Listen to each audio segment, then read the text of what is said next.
Cinema కోసం అఖిల్ దాదాపు 6 కోట్ల పారితోషికం అందుకున్నాడని టాక్. వినాయక్ అయితే ఏకంగా 12 కోట్లు అప్పగిచ్చారట. మరి సాయేషాకి ఎంత ఇచ్చారు?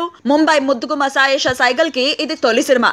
ఆమె కూడా ఉన్నత నట కుటుంబం నుంచి వచ్చిన అమ్మాయే. తనకి భారీ ఎత్తున పారితోషికం ఇచ్చుంటారని అనుకుంటున్నారు. అయితే అంత సీన్ లేదక్కడ. సాయేషకు ఒక్క పైసా పారితోషికం కూడా ఇవ్వలేదట.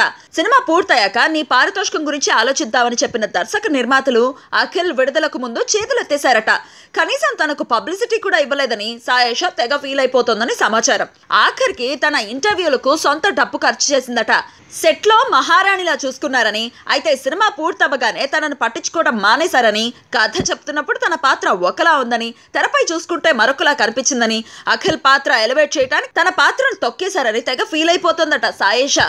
ఏరు దాటాక తెప్ప తగలేయడం అంటే ఇదేనేమో.